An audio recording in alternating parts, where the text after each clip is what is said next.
비록 무화과나무가 무성하지 못하며 포도나무에 열매가 없으며 감람나무에 소출이 없으며 밭에 먹을 것이 없으며 우리의 양이 없으며 외양간에 소가 없을지라도 난 여호와로 말미암아 즐거워하며 나의 구원의 하나님으로 말미암아 기뻐하리로다.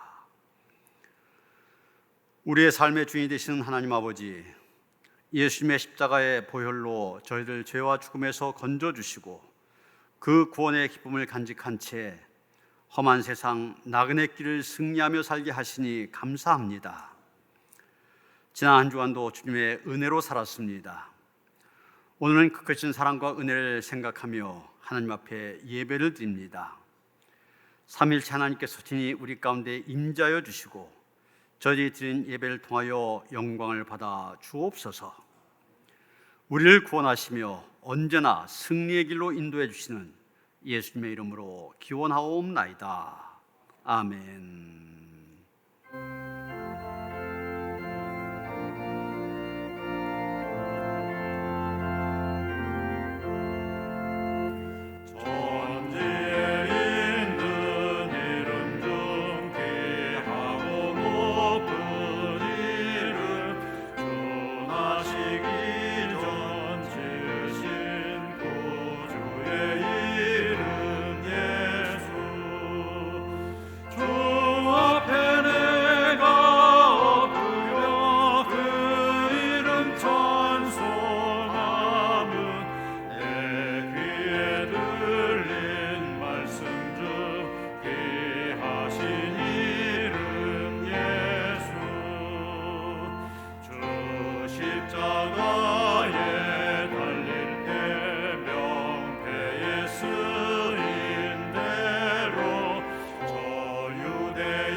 하나님은 통회한 마음으로 나온 사람들을 물리치지 않으십니다.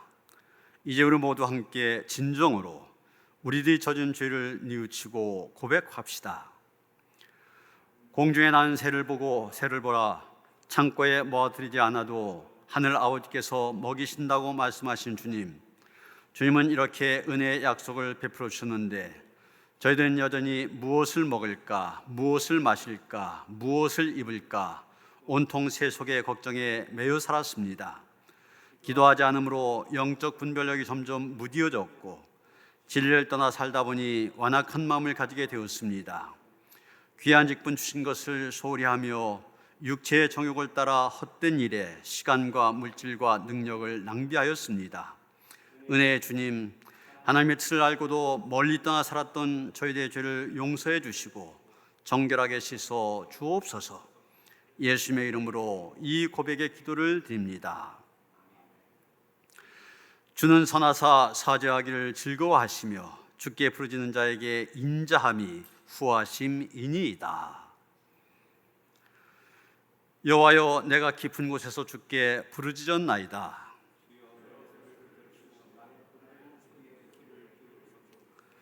여호와여, 주께서 죄악을 지켜보실진데 주여 누가 서리이까?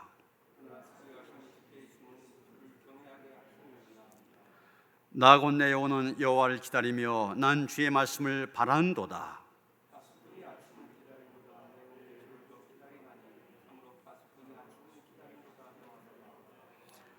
이스라엘아, 여호와를 바랄지어다. 여호와께서는 인자하심과 풍성한 속량이 있음이라. 아멘.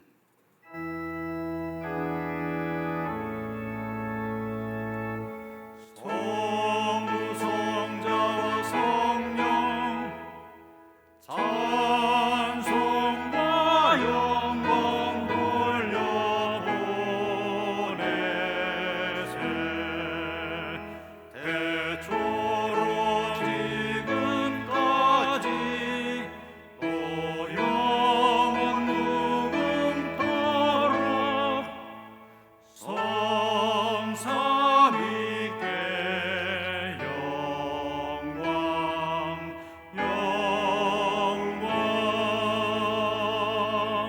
아멘.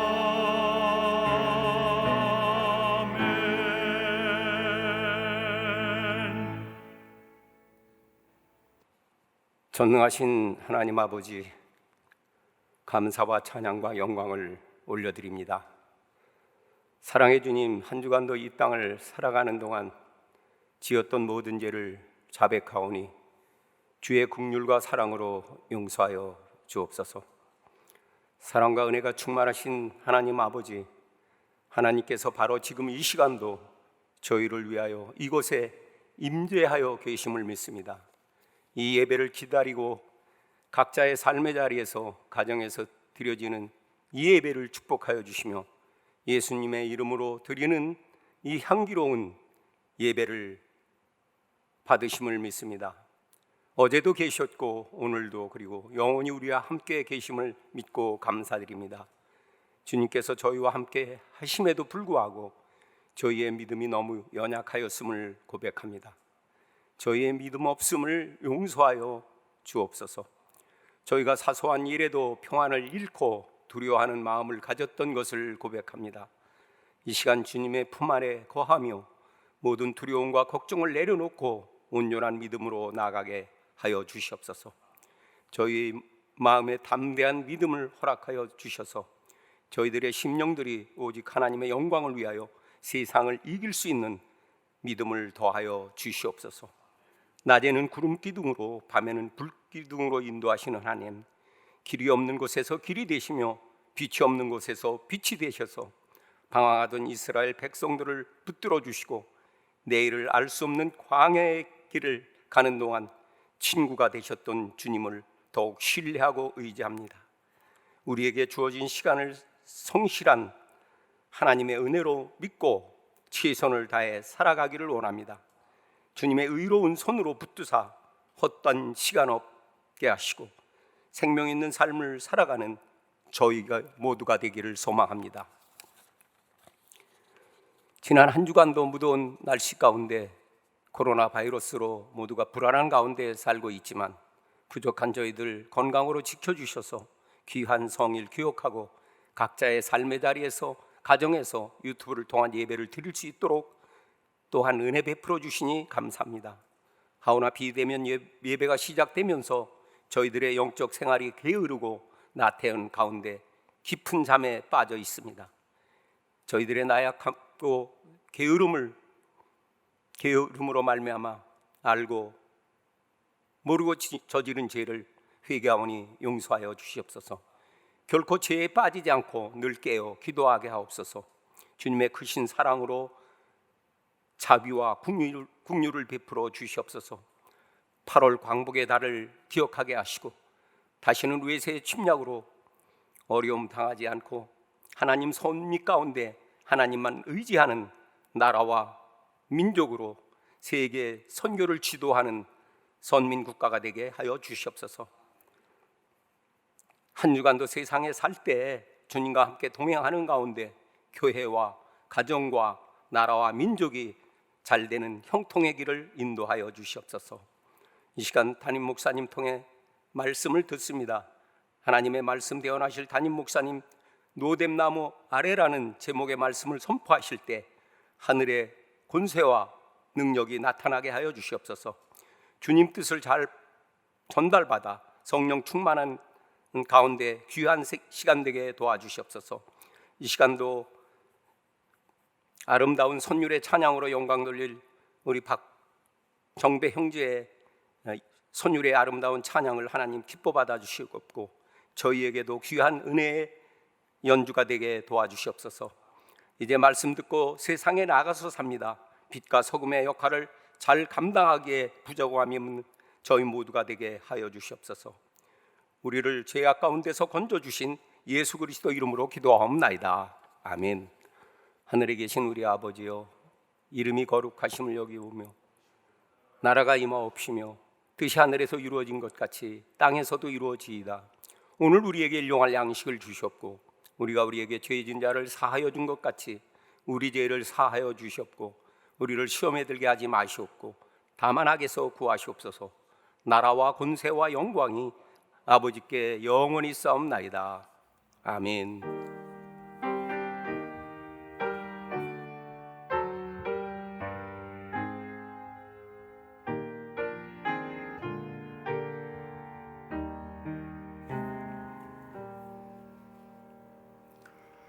오늘 우리에게 주신 하나님의 말씀 열왕기상 19장 4절로부터 8절까지의 말씀입니다. 구약성경 548쪽입니다.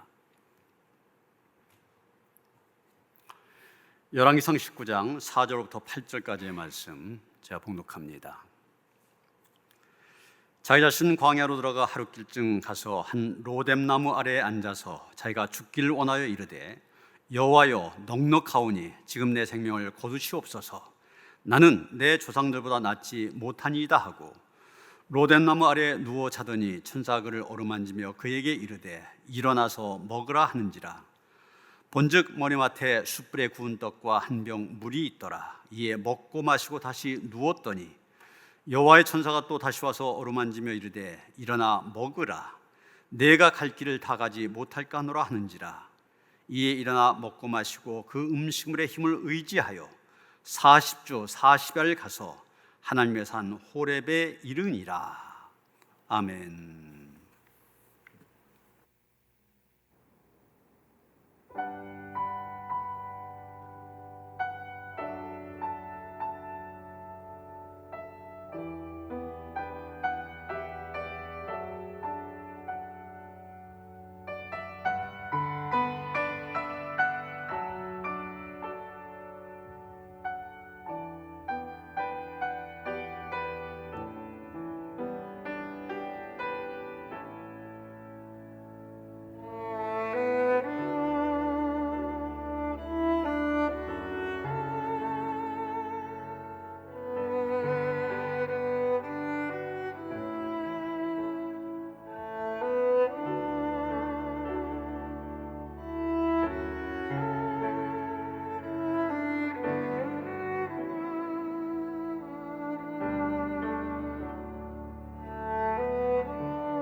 아멘. 할렐루야. 여행을 하다 보면 사진을 많이 찍게 됩니다. 남는 게 사진이다 그러면서 카메라에 여러 영상을 이 장면을 담기 위해서 애를 씁니다. 특히 성지 이스라엘 순례하다 보면은 다 이 성경과 관련된 그런 장면이기 때문에 카메라에 담으려고 애를 쓰는데 사실 하나하나가 다 인상 깊은 사진들입니다. 근데 제가 처음 이스라엘 다녀오면서 찍은 사진 가운데 이제 다녀와서 보면서 가장 인상 깊었던 그런 사진이 바로 엘리야 동상을 찍은 사진입니다. 지금의 무흐라카라고 그러는데 바로 엘리야와 바알과 아세라 선지자 850명이 싸웠던 갈멜산, 거기에 갈멜산 수도원이 세워져 있고 그 앞마당에 이 동상이 세워져 있습니다. 여러분 자세히 보시면은 지금 한쪽 발로는 바알 선자의 목을 밟고 있습니다. 그리고 또 한 손으로는 칼을 높이 쳐들고 금방이라도 내려치려는 그런 모습을 보이고 있습니다. 저 모습을 보면서 이 성경 이야기 열왕기상 18장에 나오죠. 우리가 엘리야의 하나님 그 찬양을 들을 때 받았던 그런 감동들을 저 동상을 보면서 같이 느끼게 된 것입니다. 여러분 우리가 엘리야 그러면 우리의 머리에 그려진 모습이 바로 저 모습입니다. 영웅적인 모습. 사실 엘리야라는 이름의 뜻은 여호와는 하나님이시다 이런 뜻을 갖고 있습니다. 엘리야는 정말 자기의 이름 그대로 일생 동안 여호와만이 참 하나님이신 것을 온 몸과 마음으로 증거하며 살았던 사람입니다. 아마 구약시대에 가장 많은 기적을 일으키는 선지자 그러면 엘리야를 들 것입니다. 우리가 잘 아는 것처럼 엘리야는 우상을 섬기던 아합과 이세벨 여왕을 상대로 영적 전쟁을 벌인 영웅이었습니다. 오늘 우리가 19장을 읽었는데 바로 앞에 18장에 보면은 그 이야기가 나오지 않습니까? 엘리야가 바알과 아세라 선지자 850명과 싸워서 이긴 이야기. 그리고 이어서 엘리야 선지자가 기도함으로 3년 6개월 동안 가물었던 이스라엘 땅에 소낙비를 내리게 하는 그런 기적도 행하였습니다. 나중에 엘리야는 죽을 때에도 보통 사람들처럼 자연적인 죽음을 보지 아니하고 불말들이 모는 불수레를 타고 하늘로 승천하였습니다. 에녹과 마찬가지로 죽지 아니하고 천국에 올라갔던 것입니다. 그런 엘리야, 구약 성경을 대표하는 두 사람 중에 한 사람이 되어집니다. 마태복음 17장이면 예수님이 변화산에 올라가셨었던 이야기가 나오지 않습니까? 산에 올라가 예수님이 변형이 되어지죠. 이런 가운데 예수님 그리고 좌우에 두 사람이 있는데 누굽니까? 모세와 엘리야입니다. 모세는 율법을 대표한 사람이었고 엘리야는 선지자 중에 대표입니다. 이런 여러 가지 모습을 볼 때 정말 엘리야 대단한 사람이다 말할 수 있을 것입니다. 그런데 오늘 우리가 읽은 본문에 나타난 엘리야의 모습, 이런 영웅적인 모습과는 아주 거리가 먼 것을 보게 됩니다. 엘리야가 지금 심각한 슬럼프에 빠져 있는데 그 모습 4절에 보면 이렇게 표현되어 있습니다. 자기 자신은 광야로 들어가 하룻길쯤 가서 한 로뎀나무 아래에 앉아서 자기가 죽기를 원하여 이르되 여호와여 넉넉하오니 지금 내 생명을 거두시옵소서. 나는 내 조상들보다 낫지 못하니이다 하고. 여러분 얼마 전까지만 해도 천하를 호령하던 엘리야였습니다. 그 권력을 갖고 있는 왕도 두려워하지 않고 우상선자 850명도 두려워하지 않던 그런 사람입니다. 그런데 지금 얼마나 약해져 있습니까? 하나님 차라리 나를 죽여주소서. 하나님을 믿는 사람이라면, 믿음이 있는 사람이라면 차마 뱉을 수 없는 그런 절규까지 내뱉고 있는 것입니다. 로뎀나무 아래에 있는 엘리야, 우리는 그 엘리야 여러 가지 표현으로 얘기할 수 있을 것입니다. 낙심한 엘리야, 실망한 엘리야, 지친 엘리야, 좌절한 엘리야, 비겁해진 엘리야, 사명을 포기한 엘리야, 절망에 빠진 엘리야, 자포자기한 엘리야, 허탈감에 빠진 엘리야. 요즘에 많이 쓰는 전문적인 용어로 얘기한다면 탈진한 엘리야.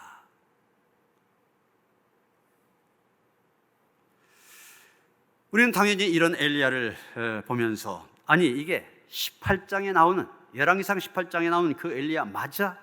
반문하게 될 것입니다. 오늘 본문에 나오는 모습, 위대한 선자의 모습이 아니라 연약하기 짝이 없는 인간의 모습 그대로이기 때문입니다. 그런데 여러분, 가만히 보면 어떻게 보면 이것이 그의 진정한 모습인지 모릅니다. 엘리야의 본래 모습이 바로 이것이다 말할 수 있을런지 모릅니다. 여러분, 우리가 분명히 기억해야 될 것이 있습니다. 인간이 위대한 것이 아니라 하나님이 위대하다시다는 사실. 하나님이 함께하지 않으시면 인간은 아무것도 아닙니다. 그것은 엘리야나 그 누구도 마찬가지입니다. 오늘 본문 바로 앞에 1절 2절에 보면 갈멜산에서 대승을 거둔 다음 왕비 이세벨이 이를 부득부득 갑니다. 그리고 사람을 보내서 엘리야를 협박합니다. 내일 이맘때까지 내가 반드시 너를 죽일 것이다. 그 말 듣고 엘리야 어떻게 합니까? 혼비백산하여 도망을 칩니다. 3절에 보면 그가 지금 이스르엘이라고 한 곳에 있는데 거기에서 브엘세바까지 도망을 칩니다. 이스르엘은 북이스라엘에 있는 성읍, 브엘세바는 남유다 가장 남쪽에 있는 그런 성읍입니다.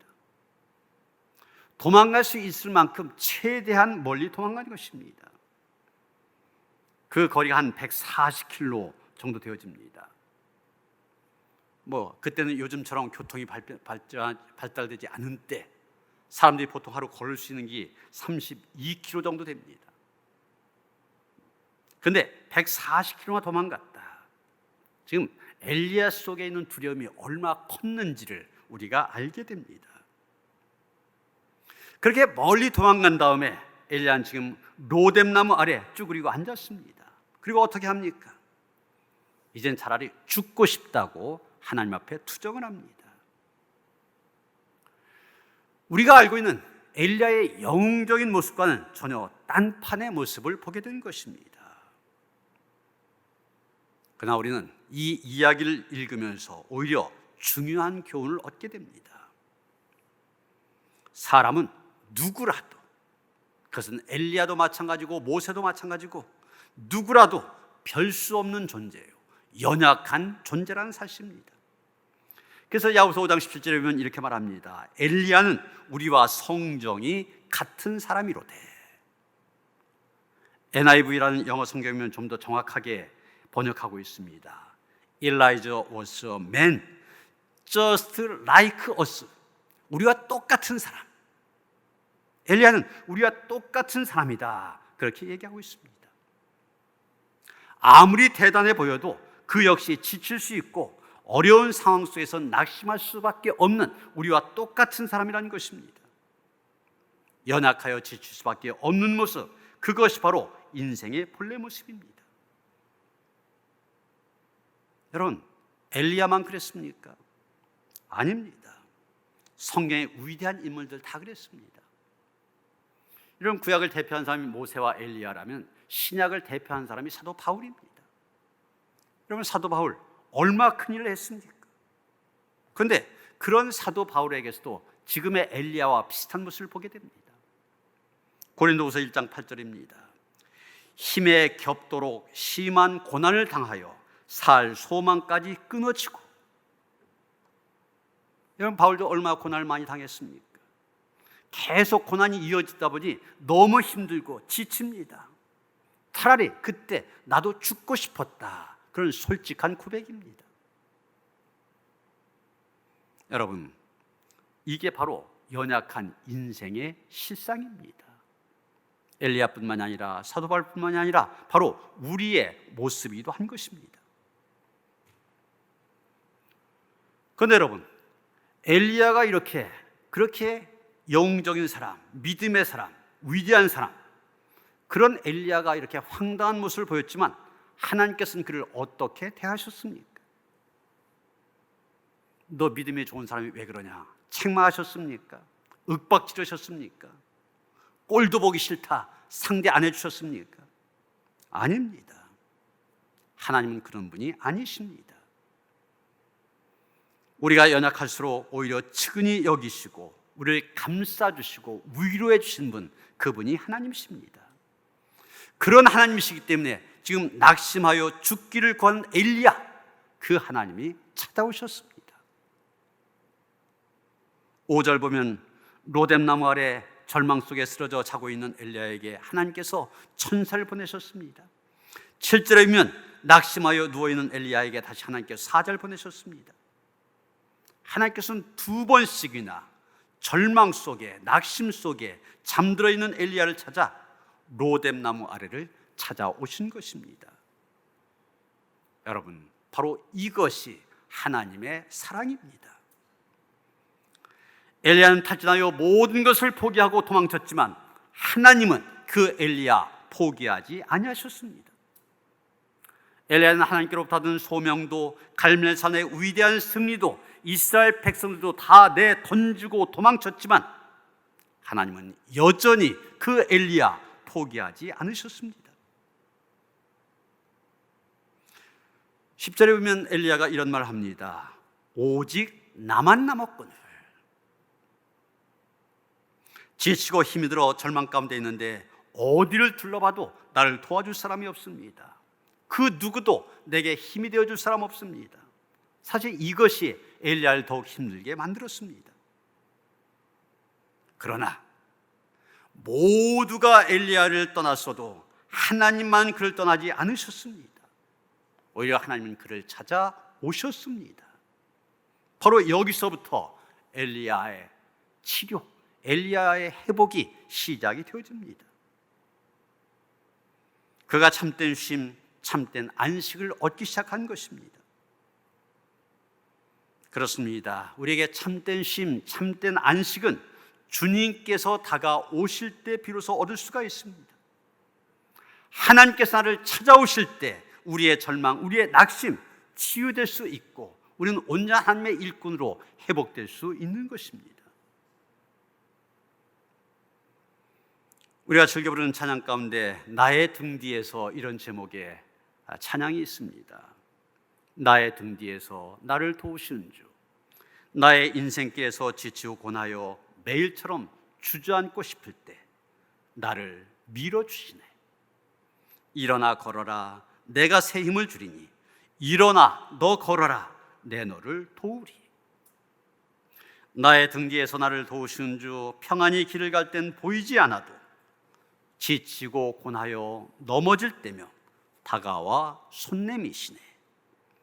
아무개야 일어나라, 내가 새 힘을 주리니 아무개야 일어나라, 내 너를 도우리.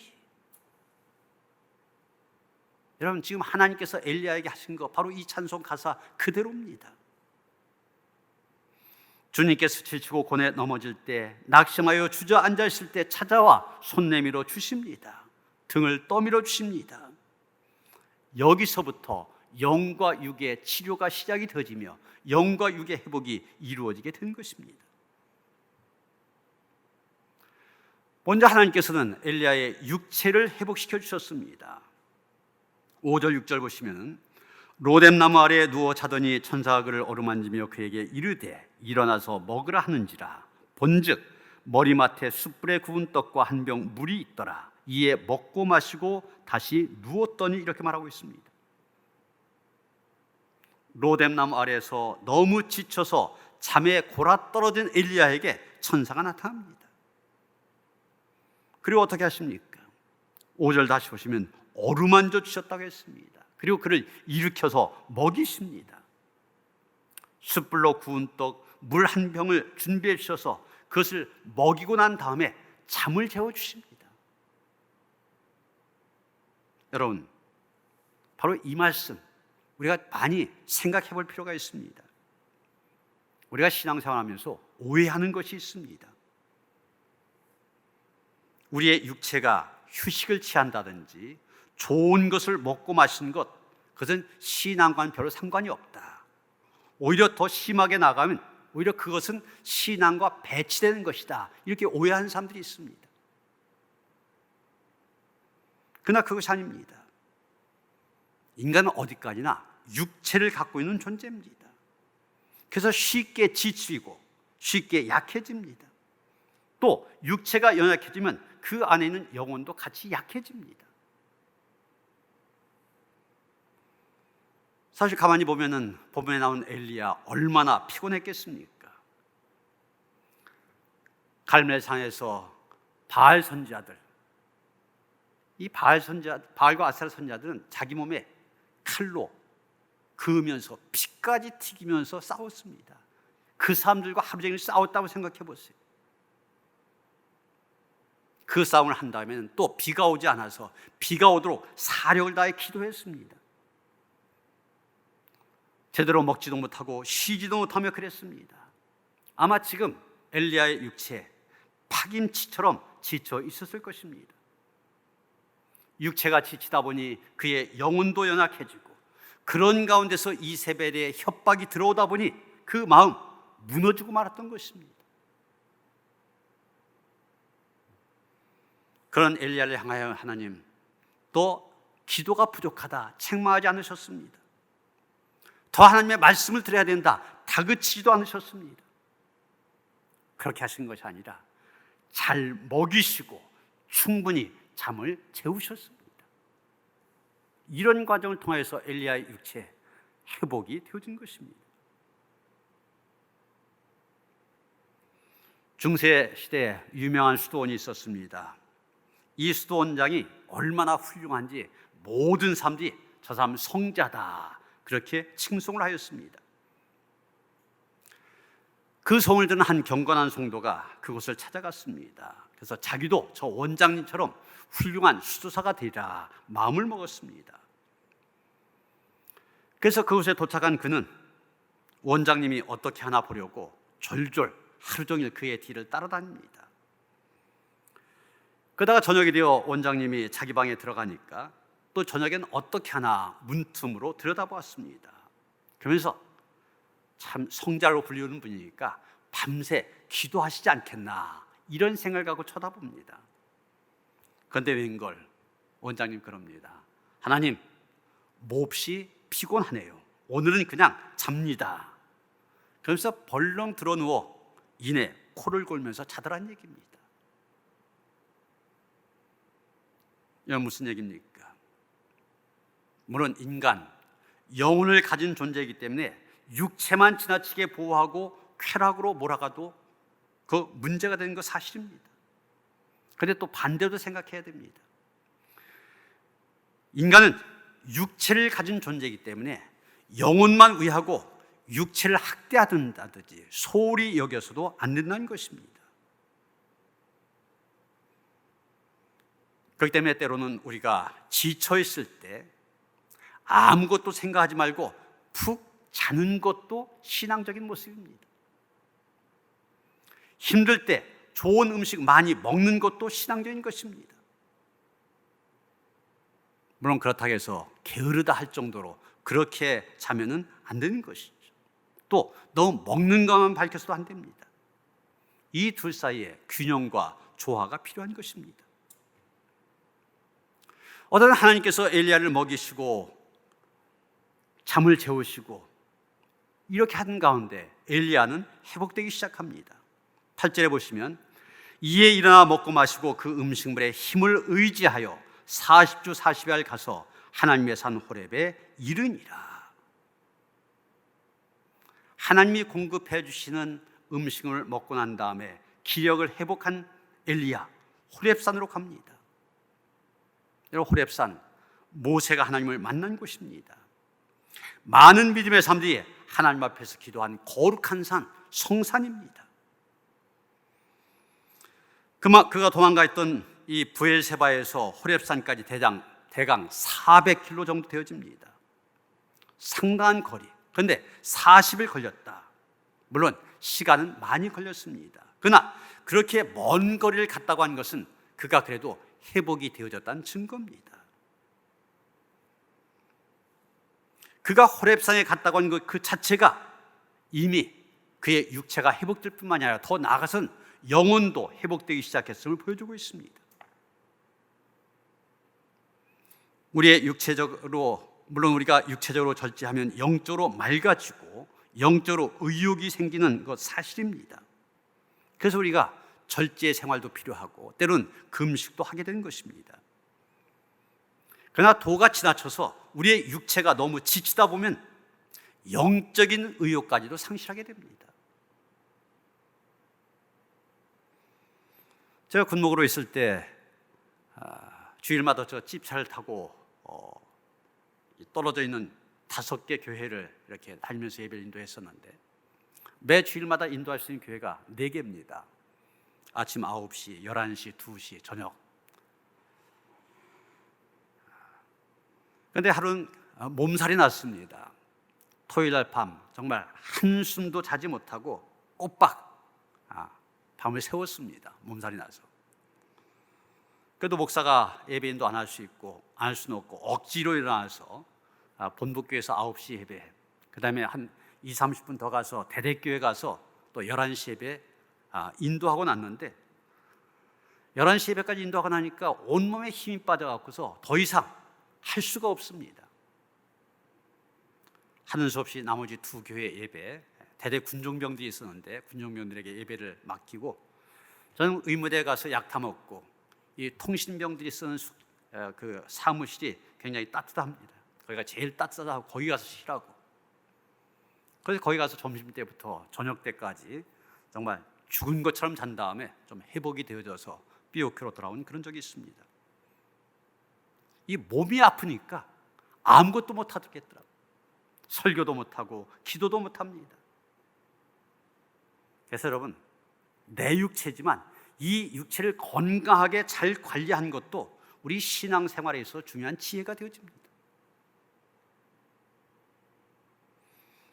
엘리야도 지금 육체의 건강이 회복되면서 영적인 의욕도 살아났고 그러다 보니 다른 데 가지 아니하고 하나님의 성산 호렙으로 갈 수 있었던 것입니다. 그리고 하나님은 그의 지쳐있는 육체와 함께 영혼도 회복시켜 주셨습니다. 여러분, 이 엘리야 그 심신이 다 지쳤던 이유가 무엇입니까? 물론 너무 긴장 상태에서 과로했던 것도 하나의 원인이 되어집니다. 그런데 또 한 가지 중요한 이유가 있습니다. 그것은 하나님을 향한 시선을 놓쳤다고 하는 것입니다. 여러분, 엘리야가 지금 하나님을 바라보지 아니하고 무엇을 보았습니까? 본문 바로 앞에 3절에 보면 그가 이 형편을 보고 일어나 자기의 생명을 위해 도망하여 이렇게 말하고 있습니다. 이 형편을 보았다. 이 형편이 무엇입니까? 자기 앞에 있는 형편, 자기가 처해 있는 그 상황을 보았다는 겁니다. 여러분, 엘리야가 갈멜산에서 승리할 수 있었던 이유는 엘리야가 능력의 사람이어서가 아닙니다. 하나님을 바라보았기 때문입니다. 바알 선지자들, 아합 왕과 완악한 백성들, 그들만을 바라보았다면 기가 죽었을 것입니다. 대결할 생각도 못했을 겁니다. 그러나 살아계신 하나님을 바라보았기 때문에 담대히 나섰고 결국 승리할 수 있었던 것입니다. 그런데 지금 오늘 본문에서의 상황을 따져보면 그때보다 지금 훨씬 나은 상황입니다. 왜 그렇습니까? 열왕기상 18장에서만 봐도 바알 선지자들이 있었는데 그 바알 선지자들 다 죽었습니다. 아합 왕도 백성들도 그 다음에 한풀 꺾여 있습니다. 다만 이세벨만이 독이 올라서 이를 갈고 있을 뿐입니다. 그런데 이 이세벨이 옛날에는 안 그랬습니까? 이세벨은 원래부터 그랬었습니다. 이렇게 보면 열왕기상 18장에 비해서 지금 19장 굉장히 형편이 좋아진 것입니다. 그러기에 엘리야가 갈멜산에서 그랬던 것처럼 계속 하나님만 바라보았다면 그가 이렇게 어이없이 도망간 일 없었을 것입니다. 하나님을 바라보지 아니하고 지금의 상황을 바라봤던 것, 이것이 문제였습니다. 하나님께서는 엘리야의 그 문제를 아시고 그에게 말씀을 들려주시고 다시 하나님을 바라보게 하셨습니다. 그렇게 해서 엘리야는 다시 영적으로 회복될 수 있었던 것입니다. 저희도 한번 얘기했었지만 종교개혁자 마틴 루터, 그가 한창 종교개혁을 선도하고 있는데 그를 향한 박해가 이만저만 보통이 아닙니다. 이세벨이 그랬던 것처럼 교황청에서 그를 죽이려고 이를 갑니다. 본래 신부 출신이었던 루터로서는 그것이 너무 두려웠습니다. 두려움이 크다 보니까 집에 틀어박혀서 아무것도 하지 못하고 있습니다. 그때 그의 아내 카타리나가 기지를 발휘합니다. 하루는 방 안에 처박혀 있는 이 루터에게 카타리나가 상복을 입고 나타났습니다. 그 모습을 보고 루터가 놀라서 묻습니다. 여보, 누가 죽었어? 죽었죠? 아니, 누가? 누구긴 누구예요? 하나님이시죠. 그 말 듣고 루터가 화를 내며 말합니다. 아니, 그게 무슨 소리요? 불경스럽게 하나님이 죽다니. 카타리나가 대답합니다. 그러게요. 하나님은 절대 죽지 않죠. 그런데 당신이 지금 하고 있는 모습을 보면 마치 하나님 죽었다고 생각하는 사람 같아요. 그 말 듣고 루터는 회개하고 새 힘을 얻었습니다. 그리고 마침내 종교개혁을 완수할 수 있었다는 것입니다. 여러분, 우리가 영적으로 지쳐있다. 우리가 할 일이 무엇입니까? 우리의 영적인 시선을 하나님께로 돌리는 것입니다. 그럴 때 새 힘을 얻고 영적으로 회복될 수 있습니다. 이사야 40장 31절 이사야 선지자가 얘기한 게 바로 그거 아닙니까? 오직 여호와를 앙망하는 자는 새 힘을 얻으니 독수리가 날개치며 올라간 같을 것이요 다른 박질하여도 곤비하지 아니하겠고 걸어가도 피곤하지 아니하리로다. 그런데 또 한 가지 중요한 사실이 있습니다. 엘리야가 정말 재개할 수 있었던 것은 그에게 새로운 사명이 주어졌기 때문이라는 것입니다. 7절 말씀 봅니다. 여호와의 천사가 또다시 와서 어루만지며 이르되 일어나 먹으라 내가 갈 길을 다 가지 못할까 하노라 하는지라. 여러분, 뒷부분에 나오는 내가 갈 길을 다 가지 못할 거라 하노라, 이 말을 세 번역에 보면 갈 길이 아직도 많이 남았다 이렇게 번역하고 있습니다. 내가 해야 할 일이 아직도 많이 남아있다는 뜻입니다. 공동번역 성경에서는 갈 길이 고될 터이니 일어나서 먹으라 이렇게 번역하고 있습니다. 너 지금 할 일이 많다. 힘들더라도 해야 된다. 말씀을 열심히 취해서 힘을 얻어라 이런 뜻입니다. 그리고 8절에 보면 하나님께서 엘리야를 호렙산으로 보내셨습니다. 11절 이하에 가서면 이 호렙산에서 엘리야에게 하나님께서는 새로운 사명을 주셨습니다. 9절과 13절 보면 하나님께서 엘리야에게 물으십니다. 엘리야야, 내가 어찌하여 여기 있느냐? 낙심한 엘리야가 사명을 잃어버리고 있어야 될 자리를 떠나 있어서는 안 될 자리에 와 있다는 것입니다. 그러면서 15절 이후에 엘리야의 사명을 다시 확인시켜 주십니다. 하나님께서 맡기신 사명으로 돌아가게 하신 것입니다. 여러분, 이런 말씀을 보면서 우리가 꼭 기억해야 될 것이 있습니다. 우리가 육적으로 영적으로 회복된 데는 다 목적이 있다는 것입니다. 단순히 편해지기 위해서가 아닙니다. 사명을 위해서입니다. 할 일을 위해서입니다. 여러분, 지금 여름 휴가 시즌인데 휴가라고 하는 것 그런 거 아닙니까? 휴가 그 자체가 의미 있는 것이 아닙니다. 휴가, 오락 이런 것을 영어로 리크리에이션 그렇게 말하지 않습니까? 다시 크리에이션, 창조, 재창조라는 뜻입니다. 우리가 쉰 것은 새로운 창조를 위해서입니다. 우리의 육체와 영혼이 지쳤을 때 이 리크리에이션을 통하여 새 힘을 얻고 하나님의 일을 한 것이 중요하다는 얘기입니다. 이런 스트레스에는 두 가지 종류가 있다고 얘기합니다. 유쾌한 스트레스를 의미하는 유 스트레스가 있고 불쾌한 스트레스인 디스 스트레스가 있다는 겁니다. 디 스트레스. 디스트레스는 뭐냐? 힘만 들고 마음을 상하게 하고 지치게 한 스트레스, 그걸 디스트레스라 얘기합니다. 반면에 이 유스트레스는 적당한 긴장감과 활력을 주는 좋은 것이란 얘기예요. 스트레스면서 좋은 것이다. 그런데 가장 좋은 유스트레스가 뭐냐? 바로 사명이란 얘기입니다. 우리가 사명을 갖고 살아가면 날마다 활기찬 인생을 살아갈 수가 있게 된 것입니다. 사랑하는 성도 여러분, 로뎀나무 아래, 그것은 우리가 지치고 낭망하여 엘리야처럼 죽기를 구하는 자리입니다. 동시에 우리를 찾아오시는 하나님을 만나는 자리이기도 합니다. 그래서 하나님께 주신 위로와 새 힘을 통하여 일어선 곳입니다. 그러게 로뎀나무 아래, 그것은 절망의 자리면서 동시에 은총의 자리입니다.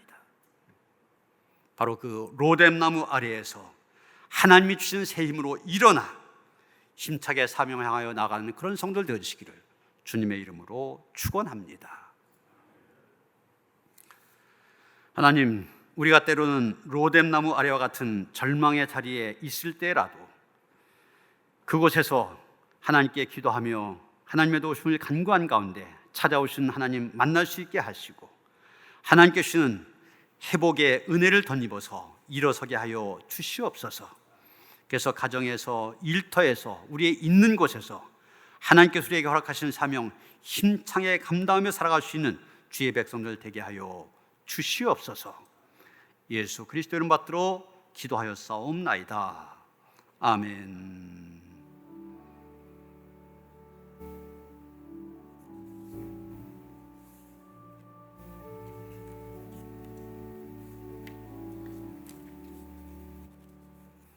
(369장) 구찬송 487장 찬송하시며 봉헌하시겠습니다.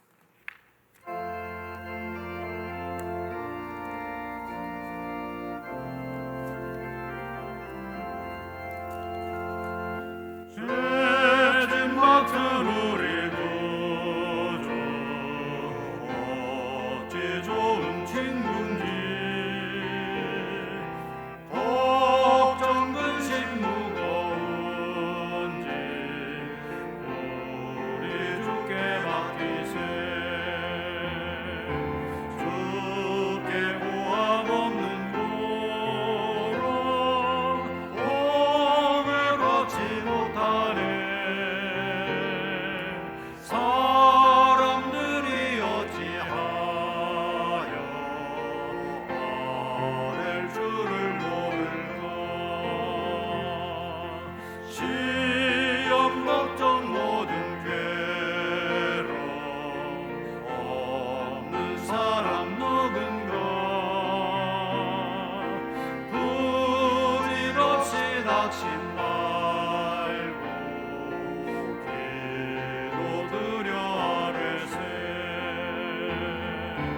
이런 진실하신 친구 찾아볼 수 있을까. 우리 약함 아시오니 어찌 아니하를까. 근심 걱정 무거운지 많이 진다 누군가. 피난처는 우리 예수 주께 기도드리세. 세상 친구 멸시하고 너를 조롱하여도 예수 품에 안기어서 참된 위로 받겠네. 아멘.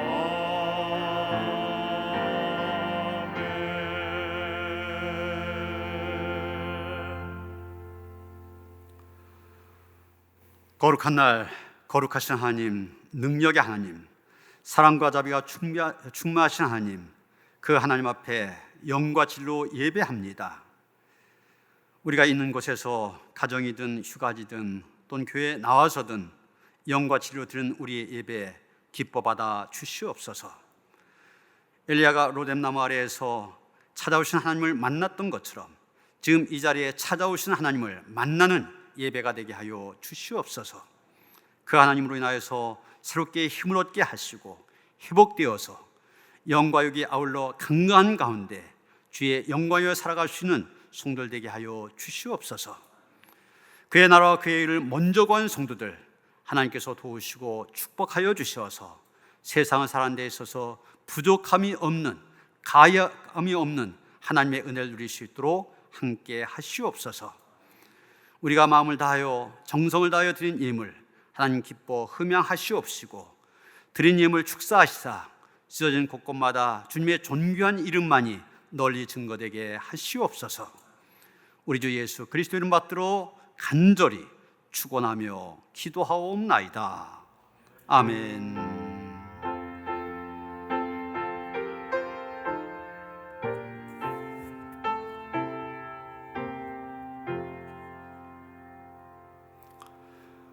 평화 인사 나누시겠습니다. 가정에서도 식구들과 성으로 평화 인사 나누시겠습니다. 주님이 주신 평화가 함께 하시기 바랍니다.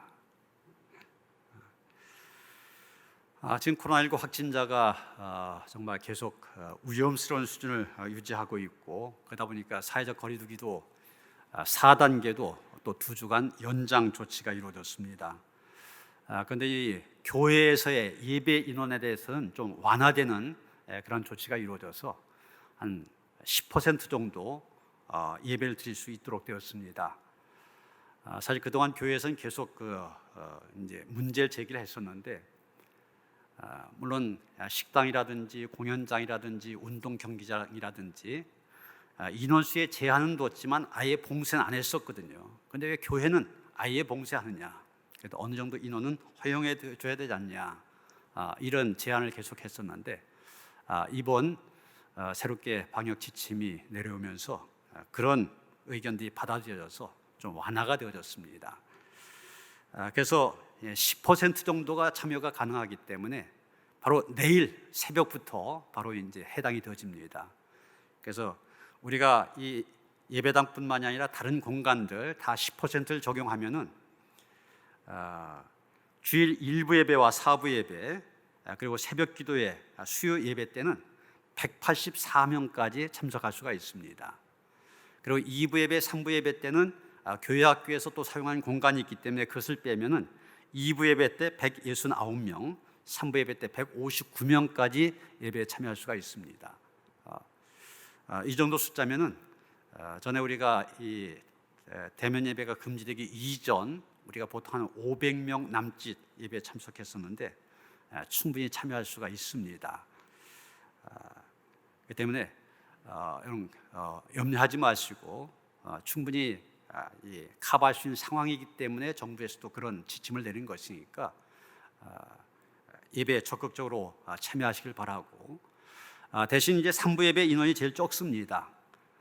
3부 예배 때 이제 꼭 참석해야 될 분들 이제 예배 순서 담당하신 장로님들이나 또 이제 재정부원들, 교사들 가운데 2부 예배 때 이제 아이들 지도하고 3부 예배 참석하신 분들 이런 분들이 있기 때문에 장로님들이나 중직자들 가능하면 1부, 2부, 4부 예배를 좀 이렇게 분산해서 참석해 주시기를 부탁을 드립니다.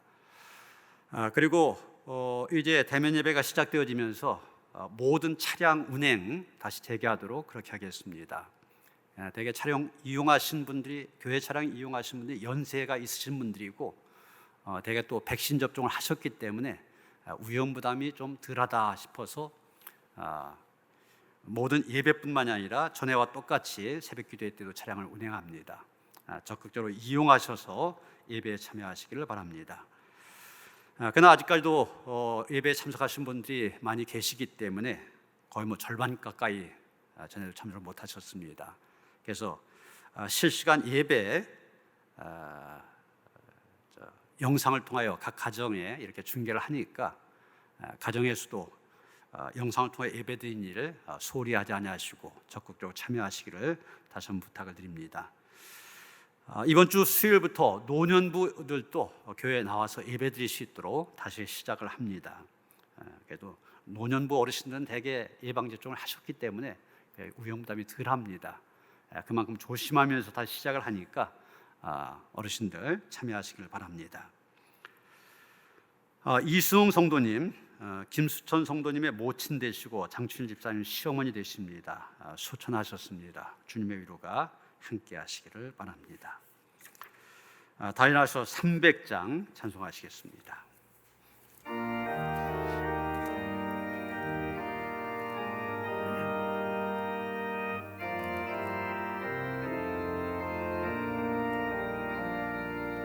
내 맘이 낙심되며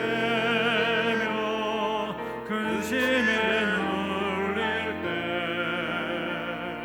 주께서 내게 오사 위로해 주시네. 가는 길 캄캄하고 괴로움 많으나 주께서 함께하며 내 짐을 지시네. 그 은혜가 내게 족하네.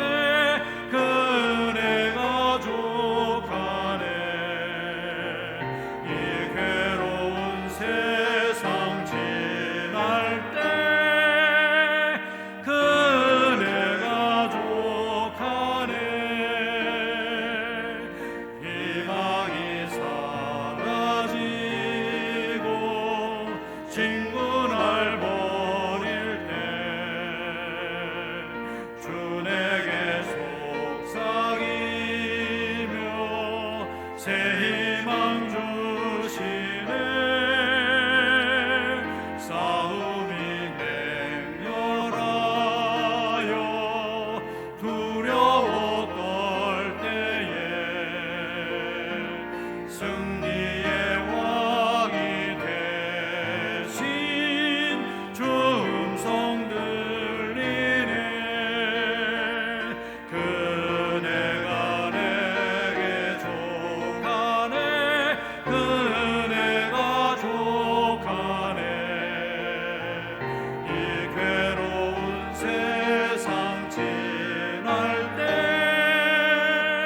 그 은혜가 족하네.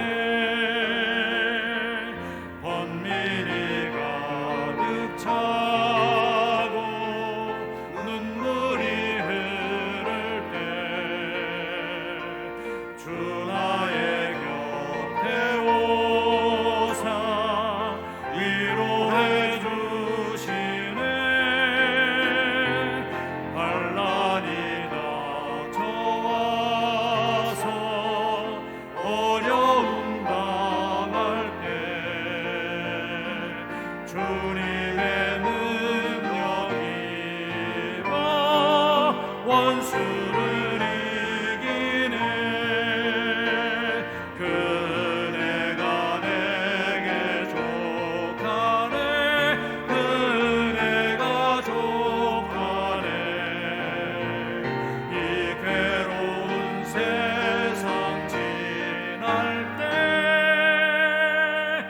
그 은혜가 족하네.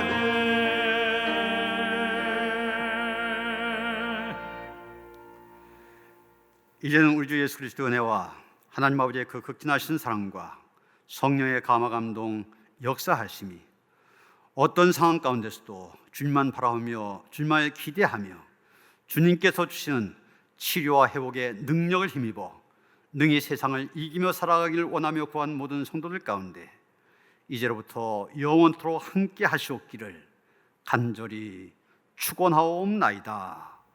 아멘.